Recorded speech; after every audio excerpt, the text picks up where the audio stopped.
Let's turn our attention to Imo State, where the All Progressives Grand Alliance says its robust economic policies will address insecurity, unemployment, and infrastructural deficits plaguing the state. Speaking at the official campaign flag-off of the party in Owerri, the party's governorship candidate, Anthony Ejiogu, accused the current administration of not having solutions to the challenges facing the state. Mr. Ejiogu also is promising to change the narrative if elected governor. We face one of the worst food insecurities in the land. Sadly, even Ohaji Ebema, Ngobala, Mbise, Ukuta, and even in Ikedu, where I'm married, all these areas known as food baskets for generations can no longer even produce enough food for themselves because of insecurity.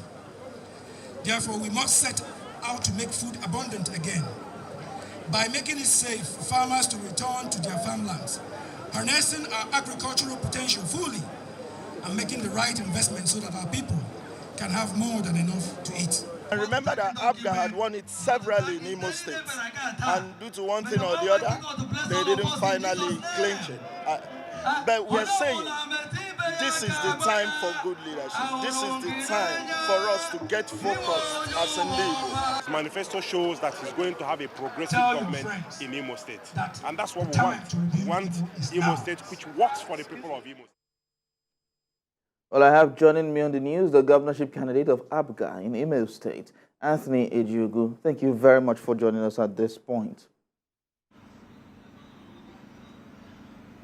Thank you for having me. All right, so the governorship election in Imo State is just a few months away, and your party, APGA, is hoping to defeat an incumbent governor. How easy will that be for you, given the support Governor Hope Uzodinma is currently receiving in the state? Sorry, I can't hear you. Can you come again? Okay, so if you can hear me right now, I said the governorship elections is months away in Imo State, and your party is hoping to come out victorious at the party. Now, how do your party and you, how are you strategizing, or how easy will that be in ensuring that your party wins the election, and of course, looking at the support that Governor Hope Uzodinma is currently enjoying in Imo State? Well, I can tell you for a fact that we've just flagged off that campaign. And if you listen to what the Deputy Governor said, that APGA has won elections in this state. We're not just coming out to test the waters. If you see the massive support that we're gaining in Imo State, especially from members of our party and across the board, it's a true testament that the Imo people are desirous to sign a new social contract. I think, and I feel sincerely, that our people want a change, a total departure from what we have been experiencing over the past couple of years. And it's not going to be an easy task, sincerely, but all hands must be on deck so that we can start the process of rebuilding Imo State, which our people are so desirous about doing.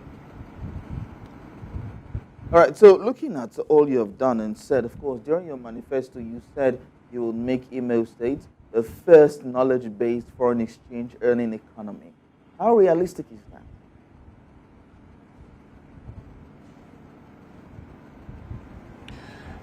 You know, you're breaking in and out, but I think I heard your question clearly. Yes, I did say that, that we're going to make Imo the first knowledge-based earning economy in the nation.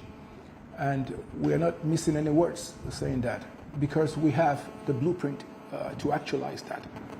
What I mean by that is we've got very wonderful, talented youth who are technologically savvy. So what we want to do in that is to be able to harness these potentials and making Imo a hub for IT services to be sold to the global market.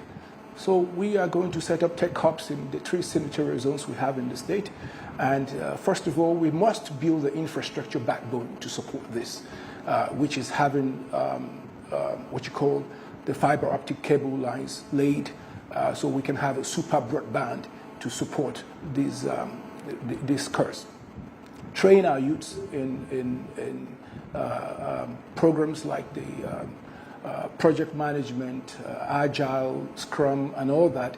Even in network services, security services, train them, provide them with the requisite skill set for these things, provide them with the actual workshop, actual simulated workshops, so they can be competitive, and the right certification, so they can compete favorably in the global market, and then open up the global technology marketplace for them, so they can compete favorably and sell their skills to the global market. And that is what we intend to do. And not just headhunting them overseas, no. The idea is to have them remain in this state and provide services just like they're doing in India and other parts of the world, even if it's customer service and any other areas of endeavor. Our youth can remain here in Owerri or in Olu or in Okigwe and provide these services, because we are going to make the right investments in technology, we're going to make the right investment in power to be able to be sure that we can sell our youth to the global world. That's what we intend to do. And for those that are not inclined in these areas, that's why if you look, can you hear me? Yes, I can hear you. We will go on a break, but we would like you to stay. After the break, we're coming back to you to complete your statement and also to get some more insights into your campaign manifesto. We're going on a short break, and we will be right back. Stay tuned.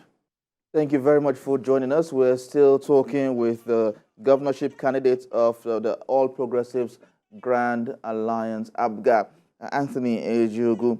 Now, let's look at the issues of security in Imo State. What are your plans to improve the security situation in the state?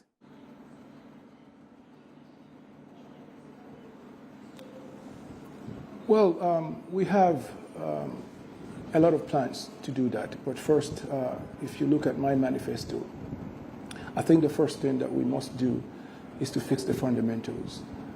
We have to return power back to the people. We have to engage our local communities through making sure that we have a democratic accountability backed at the local levels. By doing that, we run an all-inclusive government where the local communities are going to be part of decision-making process and also form some sort of organized local vigilante network, and also interfacing with security apparatus in the state. A lot of other things that we are planning to do is to incorporate technology in doing this. Of course, at this point, I might not be at liberty to disclose a lot of our plans in terms of security that we're planning to unleash once we become successful at the polls on November 11th. Yeah. By states is the inability to generate revenues internally. Do you have other plans to boost the state's economy?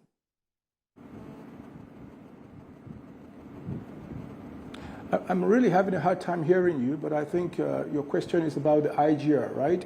Boosting the IGR in the state. Yes, we do. My plans in running a digital economy, like I said, is to provide opportunity for our youth to be engaged globally while sitting here in Owerri or in Imo State, earning foreign exchange.